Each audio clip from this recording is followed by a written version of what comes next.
What's up, everybody? Welcome to the NFL Fantasy Football Podcast. I'm Michael Fabiano alongside the man, the myth, the soon-to-be legend, Graham Barfield. What's up, pal? How was your weekend? Good, man. It was really nice. We had a nice long weekend here. Went to the golf tournament. We were just talking about it. Yep, Riviera. It's a beautiful course. Yeah, it is. Have you gotten to play any golf recently? No. So, now that we had to move, I have to drive Matthew to school and then pick him up, and it's a half an hour drive rather than a 7-minute walk, which is what I had before. So Okay. I haven't played golf at all yet, man.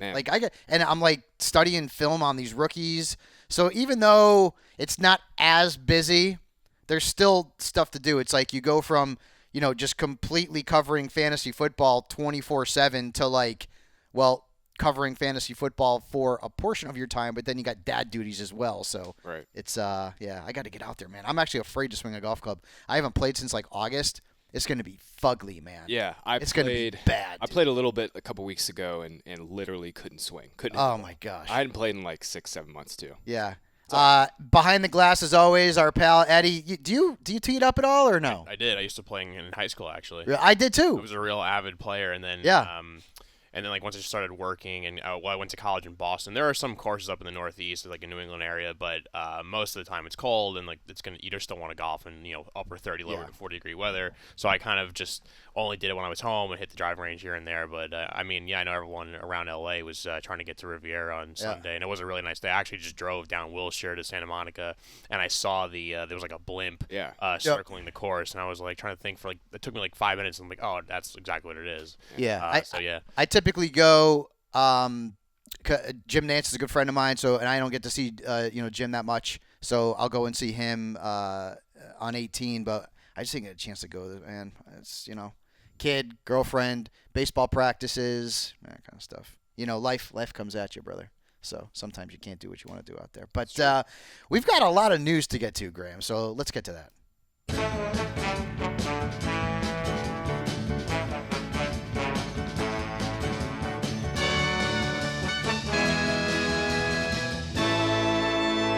Let's do the news. The big news this morning is that Drew Brees is apparently somewhere very tropical and decided he was going to take a photo, nice scenery, and tell everybody that he's coming back in 2020, which I kind of feel like we sort of figured that, right? Yeah, we kind of knew. Yeah. We knew Brees would bring it back one more time. Yep. I mean, the way the Saints have had the worst luck in the playoffs over the last few years. Yeah. So, maybe he's going to just give it one more run. From a fantasy perspective, we've talked about Brees. He's going to be sort of, I would say somewhere between 8 and 10 in terms of rankings at the position.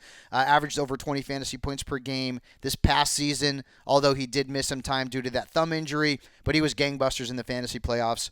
He put up huge numbers. I believe it was over 90 fantasy points he scored in those 3 weeks. So Drew Brees is back. That'll keep the quarterback position deep, which it typically has been over the last few years. So Brees is back.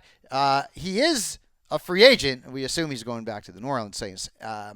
Good news for Michael Thomas. Good news for Alvin Kamara. Good news to everybody in a Saints uniform on the offensive side that has any fantasy value. So what does this do for the Taysom Hill hype? I'm sure you've seen it. I know. Well, Hill's a free agent as well. Not only that, but Teddy Bridgewater, there's a report that he's going to get $30 million a year. What? What? Did you see that? I'm looking for $30 million a year too, man. $30 million a year. You got to be out of your freaking mind. I know he was good, but $30 million a year? He could end up being a starting quarterback somewhere around the league. But, yeah, I don't know that the Saints are going to keep 2 out of the 3. Obviously, Brees is going to be the one guy that does come back. But, Taysom thinks he's an NFL I would like to see it. From a fantasy perspective, hell, he'd be right near the top of my sleepers list. I'm with you on that. Right? If Hill got an opportunity to actually I know. start, he'd probably be pretty fun for fantasy. Yeah, dude, he'd be a lot of fun. So we'll see what happens, but Brees likely to be a top 8, top 10 fantasy quarterback in the rankings and a late-round pick because that's where quarterbacks go these days. Let's move on. Ian Rappaport, our pal here at NFL Network and NFL Media, suggesting that LeVeon Bell could be one of the big-name players on the trade block coming up this offseason, which, isn't really a surprise. And I'd love to get him as far away from Adam Gase as possible in that Jets offense. So Bell could be traded, and we already know that Melvin Gordon's likely to move on from the Chargers. We also have got a report that David Johnson is not going to be released It's just not an option for the Cardinals, according to their GM, Steve Keim. But there's a chance he could be traded. So the running back position could have a very different look if some of these guys end up being on the move, Graham. Look, I don't want to – I still think Lev Bell is a very, very talented football player. He's a very good receiver. And today's his birthday. He's 28, so it's not like he's an old dude. Right, and I think he was very underutilized with Adam Gase. But the fact remains that, he had 245 carries this past year, and his longest gain, Fabs, was 19 yards. I mean, the explosiveness just was not there this past season. And, I think I think anybody saw this kind of coming. After Adam Gase kind of made some comments that it didn't seem like he really wanted LeVeon Bell in there in the first place. Unfortunately, it looks like Bell might be looking for it. Yeah, so we'll see. And again, when you look down the list of teams in the league that could use a featured back, we always go to like the Houstons of the world and the Tampa Bays of the world who could use a number one. But we'll see. As long as Le'Veon Bell ends up being a featured back somewhere around the league, I'm fine with it. And I'd love to see him get out of the gangrene, let's put it that way, because it was not good this past season. The Panthers are expecting Cam Newton to pass his physical in March, and that is a big point of contention right now with Cam because you see reports out there that he could end up being released or the Panthers could move on to another quarterback potentially as a stopgap to a younger quarterback. We've seen them tied to some of the young prospects coming in the league in 2020. But let's just put it this way. If Cam Newton is a starting quarterback in the NFL, I mean, I don't really think it matters where. Maybe it'll be Chicago, maybe it'll be Carolina, maybe it'll be the Chargers. I don't know. I'm just spitballing here. Where would you draft him? Because I get it. I understand that Cam Newton has been, for most of his career, an enormously successful fantasy quarterback. But if you look back at his last year and a half of work, I mean, there's a lot of stuff in there that really makes you question whether or not he's still the same player. Sure. Had the shoulder injury in 2018. Basically was a shell of himself this final 5-6 games to try to gut it out in 2018. And obviously missed this whole past year. We just haven't seen enough of healthy Cam, here in 30, 31 years old. If he's back in Carolina, I will be pretty interested to see where he goes in late rounds. I'd assume he's going to be, 11th, 12th, 13th round pick. But I'd probably be into it in that range just because the Panthers have a ton of weapons that we love, and McCaffrey and DJ Moore looks like a bona fide number one wide receiver, and we'll see what Curtis Samuel can do as he continues his evolution. Yep. I'd be into Cam again. It's just, right now it's just because of the cost. Right. It's just it'll be an opportunity cost type thing for sure. But but his health is obviously the biggest question mark going into 2020. Right. And I mean, like, you take away his rushing success in the NFL, and he's an average fantasy quarterback. He was an elite guy because of what he did as a runner. The fact that he was Carolina's goal line back for all intents and purposes for so long, and that stopped. I mean, and it had to do partially, we'd have to think, with the injury that he had sustained and had been dealing with. But yeah, Cam Newton's no longer a QB1 in fantasy, and if he moves on, again, maybe could end up being a pretty decent bargain late in drafts because that's where he's going to go. Speaking of quarterbacks, and this is going to be such a fun offseason when it comes to the quarterbacks with so many big names who could be on the move, let's talk about Phillip Rivers. Now, we did talk about him last week a little bit because the Chargers had decided that they were going to part ways. Rivers had already moved his family to Florida, and now his former teammate, Melvin Gordon, is speaking out and saying, quote, "I think he'll go to the Colts," end quote. And it seems like a good fit, right? I mean, Jacoby Brissett was, right? As much as people wanted to, push the narrative of Brissett being a good NFL quarterback, to me, he's a backup. He was fine. To me, he's a backup. He was all right. I mean, he did all right, but I think this is a really good fit. And the Colts can go out, draft a quarterback, and Rivers could be the bridge for a couple of seasons. I think it's a good move all around, too. It's going to be good for T.Y. Hilton. It's going to be good for Paris Campbell. It's going to be good for Marlon Mack as well. Rivers has been at the helm of some offenses that have had some great players. Keenan Allen's been a very good fantasy receiver during his time in San Diego and Los Angeles. So Rivers going to the Colts, to me, that makes a lot of sense. Yeah, I agree. I think right now it's between probably the Colts and the Bucs. And the Bucs, yep. I think that's the two odds-on favorites. I thought the Jags might be a little bit interested, but I don't know. It sounds like maybe they'll roll into the year with Minshew. Yeah.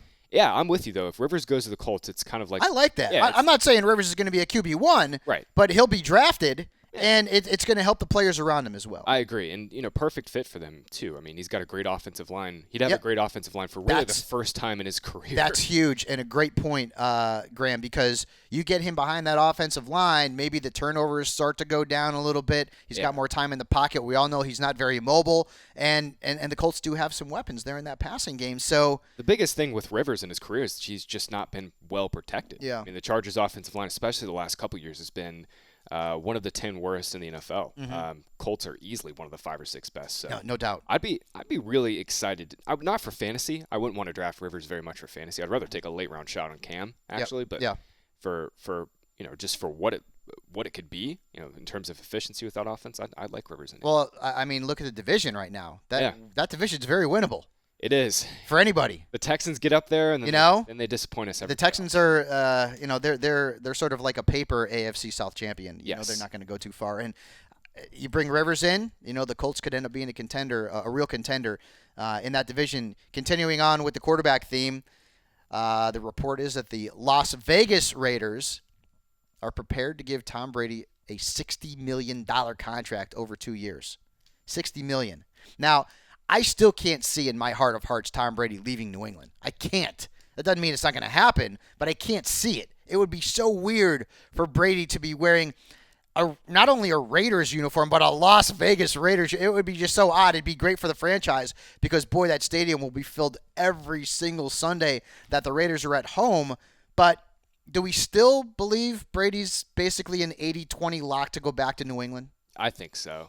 Again, I think the Pats they'll figure this out. They'll figure it out. And the thing is like, what other than trying to just sell tickets, because I think they're going to sell tickets no matter what. But other than trying to get people to come to the games, what are you achieving by getting Tom Brady at this point? Because I mean, look, Brady can't push the ball down the field 35 plus yards like he used to, but he and Derek Carr play very similar at this point in their career. Carr limits turnovers, Brady limits turnovers. They're both not necessarily throwing the ball into tight windows super often. I'm just not sure what the Raiders in terms of direction would be doing, bringing in Brady other than just to sell tickets. And, if that's their goal, then that's their goal. Just a few stats on Brady, too. We've known he's been an elite quarterback for a long time, but the last couple of years he's fallen off that mantle. Only 24 touchdowns this past season. That's the fewest he's had in a full year since 2006. Brady averaged 6.6 yards per attempt this season. By comparison, Lamar Jackson averaged almost 7 yards a rush. Brady averaged 16.5 fantasy points per game this season, his lowest total since 2013. He had fewer than 18 fantasy points in 6 of his last 8 games, during which time he averaged 14 points per game. He turns 43 on August 3rd. No player in NFL history has had more than 150 fantasy points at age 43 or older. So, I mean, from a fantasy perspective, I don't care where he goes. Even if he stays in New England, he's not an elite guy anymore. He's a QB2 who may not get drafted in a lot of fantasy. The biggest problem for Brady this past year is, not only has his skills declined in terms of just throwing the ball deep, like he had no receivers. And if he goes to Las Vegas, it's not like they're exactly. They need it right. Yeah, they need receiver help just as bad. I mean, as the Patriots do. Whether it's trying to get a guy like A.J. Green or drafting somebody in the first round, and this class is like loaded with wide receivers. So now tight end's nice there with Darren Waller, but other than that, Tyrell Williams and Hunter Renfrow, not exactly. That's not. Not exactly. The days of like Randy Moss and Julian Edelman back in the days for the Patriots. We mentioned that David Johnson is not going to be released by the Cardinals, and that has a lot to do with his contract, but he could be traded. Now, Rap Sheet also suggests that the Cardinals can end up franchising Kenyan Drake. Kenyan Drake, when you look at his numbers, once he was traded over from Miami, he was one of the best running backs in fantasy football. In fact, he finished as the third best back based on fantasy points from week 9 to 17. And if the Cardinals decide to franchise him and they can't move on from David Johnson, is Drake going to see that same usage? or are we going to see a committee situation? You've also got Chase Edmonds there as well. For me as a fantasy owner, I'd love to see, and I've said it a million times, I'd like to see David Johnson go to Tampa Bay where he'd be reunited with Bruce Arians. But if Johnson is there in Arizona, is Kenyan Drake's stock, how bad of a hit does it take? Because they're not going to have David Johnson on the roster and have him sit on the bench all season long. Yeah, this DJ contract has kind of forced them into a corner. Right. Because they can't cut him. They'd just be eating a ton of money. And if they do trade him, it'd be for like a 6th or 7th round pick. For what it's worth, if the Cardinals franchise tag Kenyan Drake, I think that would be pretty shocking because they would be allocating at least 15, 20 plus million just to the backfield in terms of Drake and DJ. That just would not make any sense. If DJ's still there, Edmonds is still around, I will have a hard time. Is Drake a 2? Yeah. Is he a 2 with those 2 players in the backfield? I think he'd be more of like a RB3 flex. Okay, yeah. Just because, DJ will probably take some of the receiving load back. And I think we know this past year, too. I mean, DJ got hurt again. Tried to play through the injury, and then he, essentially was ineffective. Mm-hmm. The Cardinals they had to roll with Drake because DJ wasn't right. Yeah, he wasn't right. And that's going to be a big storyline over the offseason and into camps as to whether or not David Johnson is a Cardinal and if he's back to being 100%. Last bit of news here, and of course, all of the Jameis Winston eyesight jokes were all over social media when it was reported that he underwent LASIK surgery to repair his vision. Maybe that will help him throw the ball to his teammates and not the other team in 2020. But the real news here is that Coach Bruce Arians has said that the Buccaneers have yet to make a decision on whether or not Jameis Winston is going to be back with the team in 2020. And, we've heard reports that if Tom Brady ends up leaving the Patriots, that Jameis could end up being an option for New England. I don't know if that's going to happen. That would be wild if it did. But Jameis's best value, Graham, is probably staying in Tampa Bay. For fantasy football, absolutely. Yes. And for his receivers. I know everybody loves to pick on Jameis for all the picks and, boneheaded decisions, whatever. He was lights out for fantasy this past year. He helped get Chris Godwin and Mike Evans into the top 5 in terms of fantasy points just because the Bucs had to keep throwing. Threw for over 5,000 yards and I get it. There were some back-breaking picks in there and some boneheaded plays 30-30. Sure. But look, he was golden for fantasy. He was highly entertaining for fantasy too, just from a enjoyment of watching the games. You never knew what was going to happen on any given play, and if he would throw a pick, it would keep the other team in the game and always keep the games competitive and the scoreboard filled with points. I hope Jameis is back in Tampa just for our entertainment value factor. Yeah, no doubt. And for the value of Godwin and Evans, as you mentioned. But the Buccaneers have been linked. You mentioned Rivers, Bridgewater, the $30 million man. There's no way this. Bridgewater doesn't make sense in Tampa to me because Arians loves guys that can take risks. Yes. And Teddy does not take and risks. go downfield. And then they've also been linked to Ryan Tannehill if the Titans don't end up franchising him. Which and would be by franchising Tannehill, it's going to cost them a pretty penny. But, dude, he was really good. Well, we talked about it last week, but the Titans are going to have to figure out what they want to spend on Tannehill and Henry. Yeah, exactly, because Henry is an unrestricted free agent, and he's the lifeblood of that roster at this point on the offensive side. They really need to do something there, but they could end up being in the Rivers sweepstakes as well, right? Right. They potentially, if they decide that all signs have pointed towards the Bucs having interest in Phillip Rivers. Mm-hmm. Like we talked about, I think it'll come down to Colts and Bucs, and I don't know. I think you could make the same argument we just made for Rivers a minute ago with Tampa. Obviously, it's a significantly worse offensive line. Yep. But great coach who could scheme Rivers into success, and they obviously have 2 fantastic receivers, and O.J. Howard too is a wonder. I think he's still a very talented tight end and can be a fantasy stud in 2020. It just comes down to who's going to be the quarterback there and how they're going to scheme the ball. But yeah, I think you can make the same argument for Rivers and Tampa that we just made for Indy. Again, going to be a very interesting offseason. It's fun here. Eddie, that's the news, pal.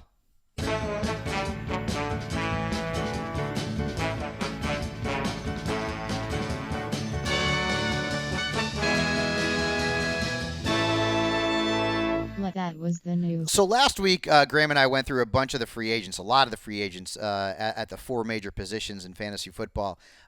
This week, we're going to turn our attention to the scouting combine. Now, there's a lot of good players in this class, especially the wide receiver position. There's some big name quarterbacks in here. So we're going to go through 6 names that you're going to definitely need to know, and we can go through some more next week as well. But I feel like this list is a good start, especially if you're sort of you're projecting sort of some of where some of these rookies might rank from a fantasy standpoint once they're drafted. And we're going to start off with Joe Burrow. Now, there's some interesting news floating around about Burrow and him talking about having leverage as it pertains to being drafted in the National Football League. There's some interesting stuff going on in terms of maybe him not wanting to go to Cincinnati. Could we potentially have another Eli Manning, I don't want to go to the Chargers scenario here? We know Burrow is working with Jordan Palmer, who happens to be the brother of Carson Palmer. And I'm sure that Carson Palmer has probably not said too many good things about the Cincinnati Bengals franchise. And maybe has talked to Burrow and said, you might not want to go to Cincinnati.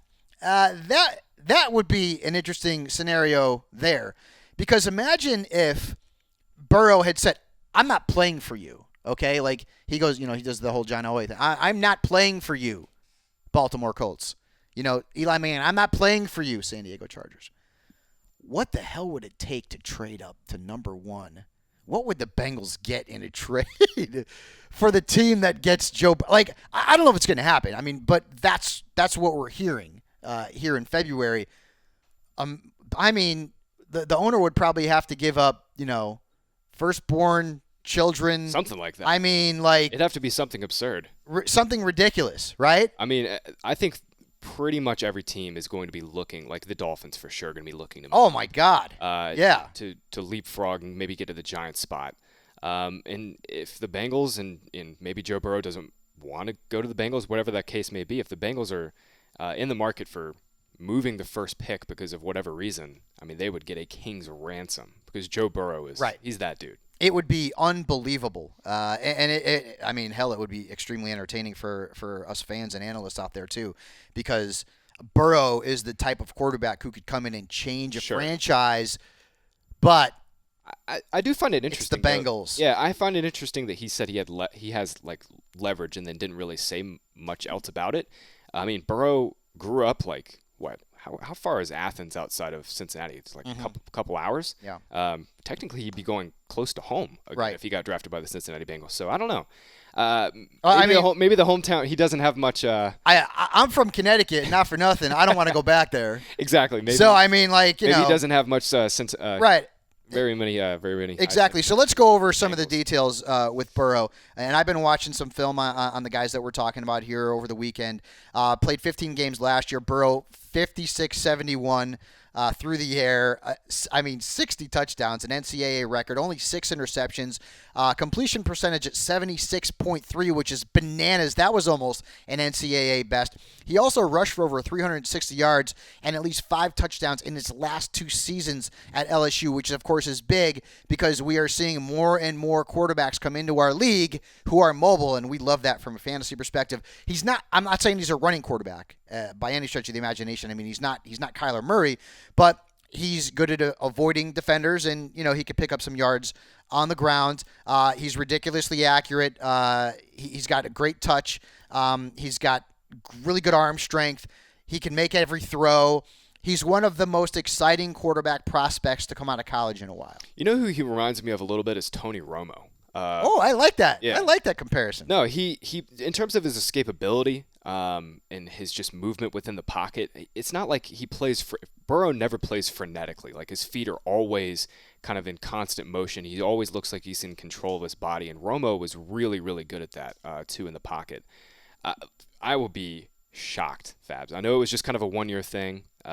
Burrow his previous year only threw 16 touchdown passes, but I will be shocked if he's not a very good pro, because everything we saw out of this past season, I get it. It was a perfect year. He had a ton of talent around the offensive line at LSU. Was fantastic. I get all of that. So, but if you divorce his play from those intangibles, from the receivers and offensive line, he was still amazing. So remember all of the hype, and it ended up being spot on with Andrew Luck, coming out of Stanford, and everyone said he is a definite stud in the NFL. Before he even was drafted, before he stepped on a football field in the National Football League, everyone said Andrew Luck is a lock. Is Burrow that kind of lock? I don't think so. He's not that type of lock, just because Luck had a little bit more of a runway, but he's definitely, I would say, if you had to rank like the top quarterbacks come out of the last 20 years, we've had so many of them, Burrow would probably be in that top 5 or 6. Mm-hmm. He's that good. Yeah. I mean, he's that good. I understand it's taken him some time. It took him, he was behind 3-4 great quarterbacks when he originally went to Ohio State. He didn't really get a great chance until 2018. And, man, I mean, he exploded this past year. Yeah, so he'll be the first quarterback picked in Dynasty. He'll be the first quarterback picked in redraft, no question about that. And he will be picked no matter where he ends up, because I would be shocked if Burrow doesn't come right in and take over a starting role wherever he lands, which may be Cincinnati. That's where everyone expects. But if there's drama and he ends up with the Dolphins or someplace else, I mean, he's going to be the guy. Let's move on to Tua Tagovailoa. And I still have no idea how you get that sound tongue from Tago. I have no idea, but that's how you pronounce it. If I had never heard the man's name said correctly, I would have butchered it. I would have just butchered it. Anyways, we all know the story with Tua, right? Because I'm not going to say his last name again. No one wants to say his last name. They just call him Tua. He played 9 games this past season. He had that really bad hip injury against Mississippi State.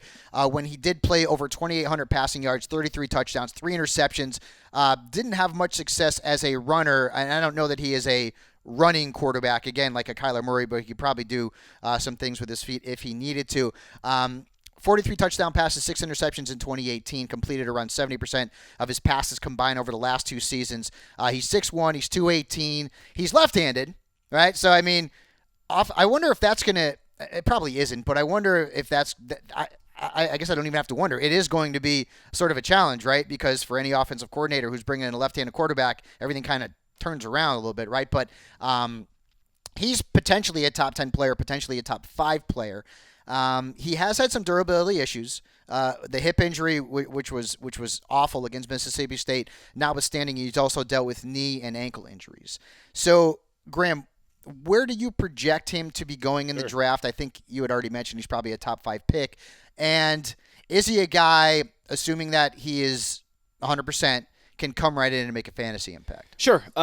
Look, I think Tua has already beaten some of the injury outlines that people were giving him, a couple months ago. He had the really bad hip injury, and it kind of seemed like everyone was like freaking out, like, oh my God, is he going to, be able to even play in 2020? And it looks like he might be pretty close to health by the time the draft rolls around. Not 100%, but pretty close. Look, I think Tua, I will be shocked if Tua does not go in the top 10. I saw a report last week, or maybe it was just a mock draft, that Justin Herbert, Oregon quarterback, right, there are rumors basically saying that Herbert could go over Tua, and that would be a massive mistake in my opinion. Yeah. Really, the only red flags we have with Tua at this point are the injury concerns. He's had the hip injury. He's hurt his ankles multiple times, or sprained his ankles multiple times with Alabama.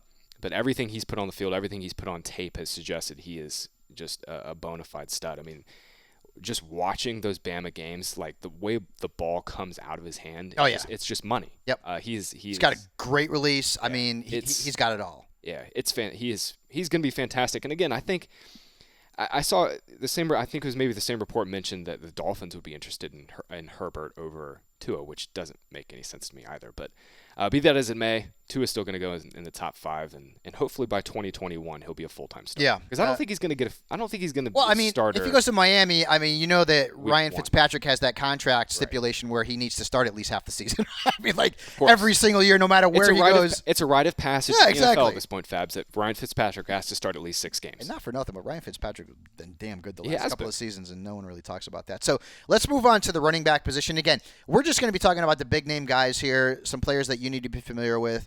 Graham and I are going to break down some more players next week as we get closer to the combine. Boy, I mean, have the first 2 months of this year freaking flown by, for crying out loud. I mean, it's unbelievable. We're already February 18th. It felt like January was insane. It felt like January was 3 months, but February's flown by. It's blowing by.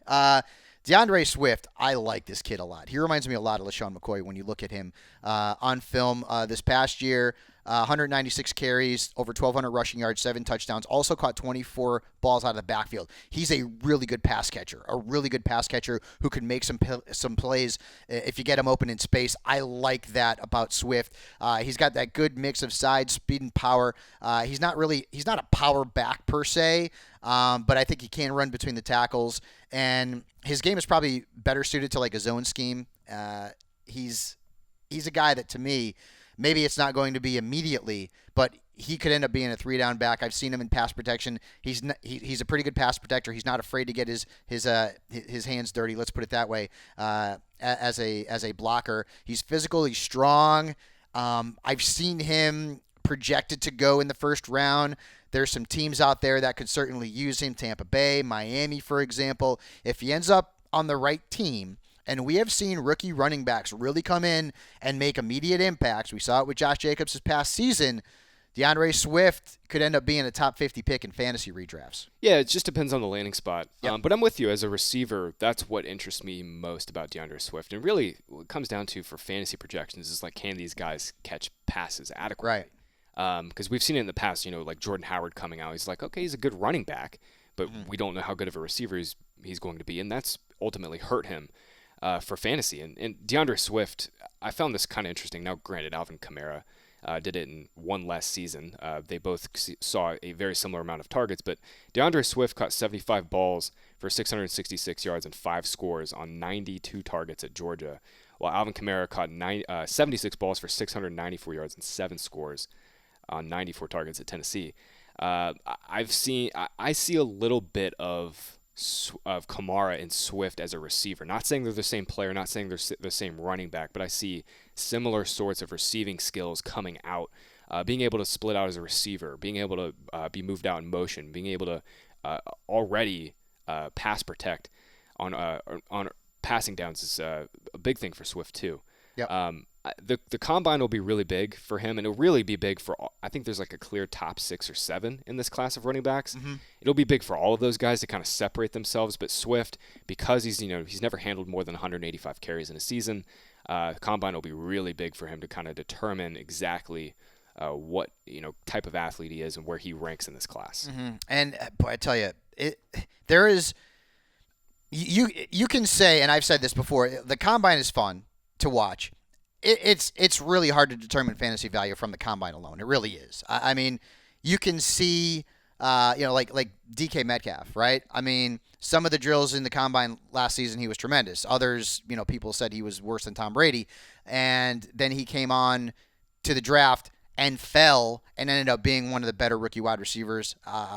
NFL GMs and personnel, they are making educated guesses, much like we are out here. But if you go to an article that Gil Brandt has posted, and Gil Brandt, if you do not know, you've got to know Gil Brandt, right? I mean, if you're a football fan, you've got to know Gil Brandt. He is the godfather, and he has got some really good data. And this is a guy who, Gil did this before anybody. Okay, he did this before anybody, way back in the day with the Dallas Cowboys.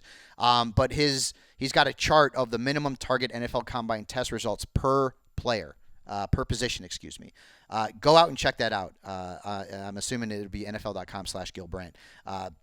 It's a really good gauge on whether or not a player did well based on his position in the 40-yard dash, in the 10-yard split, in the 20-yard split, in the bench press, at vertical jump, the broad jump, the short shuttle, the 60-yard shuttle, the three-cone, all that kind of stuff. So check that out if you want to just get smarter, because Gil Brandt is – Gil Brandt was doing fantasy football before I got here. Wow. He was doing fantasy football for NFL.com before I got here. Gil knows his stuff.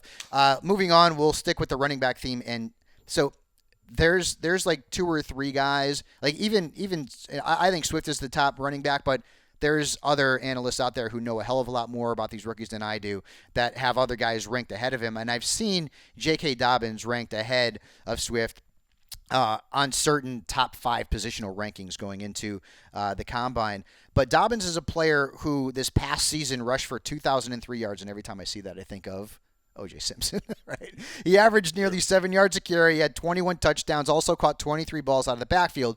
And this was a big bounce-back season because Dobbins in 2018 wasn't all that great. And this past year, he actually was able to be a featured back because in the past he had split carries with Mike Weber. He's 5'10", 217 pounds. He's a guy who can be elusive. He can make defenders miss in the open field. He's quick. He's got a good combination of quickness and balance. Didn't run a lot of routes in his collegiate days at Ohio State, but I think he does have some upside as a pass catcher. And another player that, again, from a fantasy perspective, you can watch these guys at the combine all you want. Unless they end up in a team that's going to give them a quick opportunity to be the top guy on the depth chart, it's not going to matter. But if Dobbins goes to a spot where he can end up being potentially a 3-down back, he could end up going higher than Swift in dynasty and redrafts. For sure. Landing spot will be huge with all of these guys. Yeah, and of course. Jonathan Taylor, Wisconsin running back, he's in that conversation too of top backs. Dobbins this past year, though, I mean, he really showed his athleticism, I think, on tape. I mean, this guy he's got breakaway speed.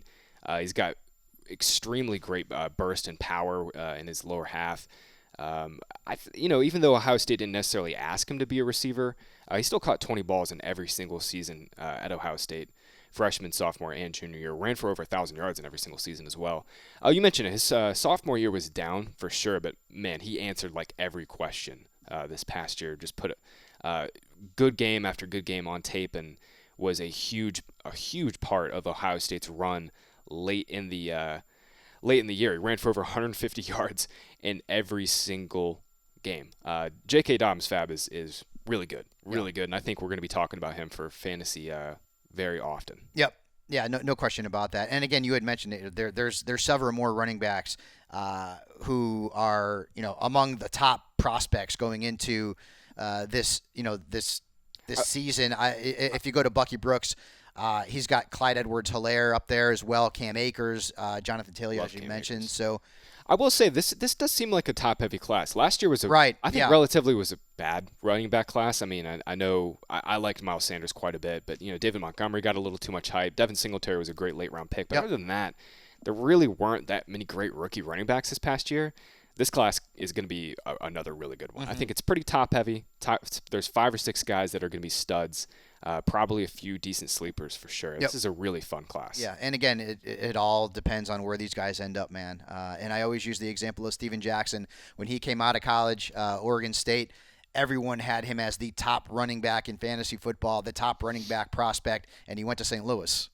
And for a year, he was behind Marshall Faulk, and he didn't do anything. And, of course, he ended up having a pretty good career there. Steven Jackson had an amazing, underrated career. Yeah.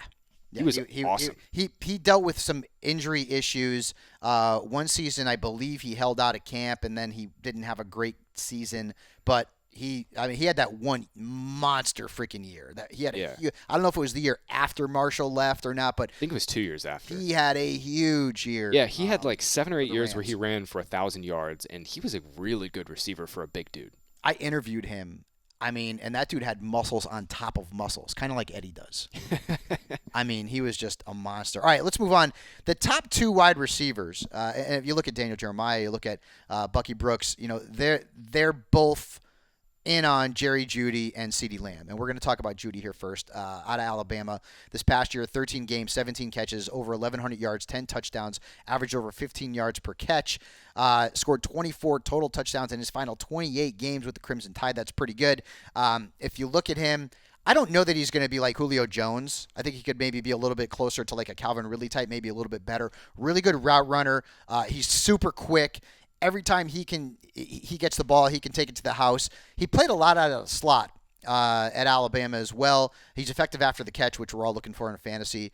And again, he's a playmaker, man. If you want to watch just amazing tape on somebody who is excellent after the catch, is Jerry Jeudy. Sick. His feet are fast, and he is ridiculous. He is amazing in open space. He's amazing in confined space. The cuts that he makes in the open field are just absurd.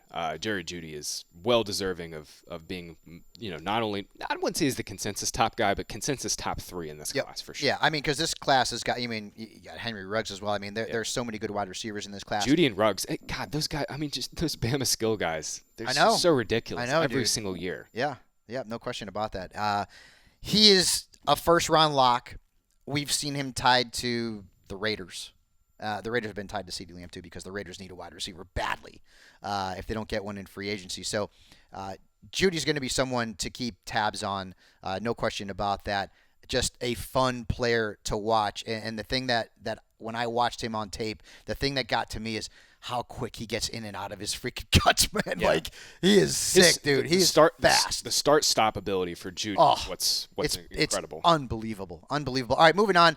CeeDee Lamb, this past season, 62 catches in 13 games, had over 1,300 yards, averaged 21.4 yards per catch, scored 14 touchdowns, had 26 total touchdowns in his final 27 collegiate games. Of course, it did help that Baker Mayfield and Kyler Murray were both there at Oklahoma.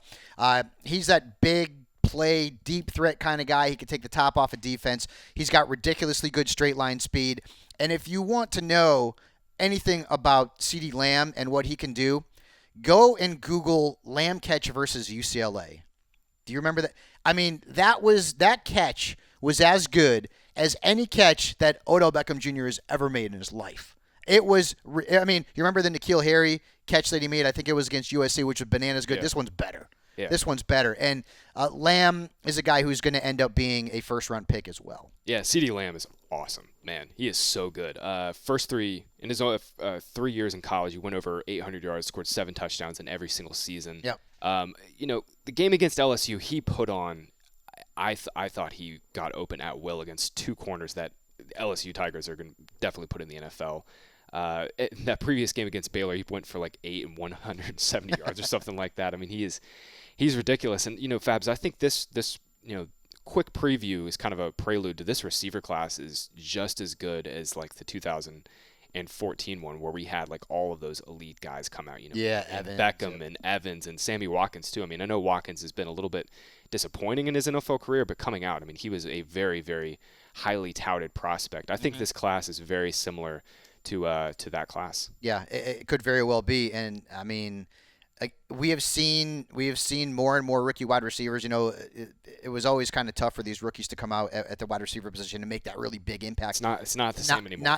Not anymore. Not with the way that the league is. Not with the way that colleges are running pro offenses now. I mean, you go back and you could look at some of the greatest wide receivers of all time. I mean, rookie seasons, they weren't all that great.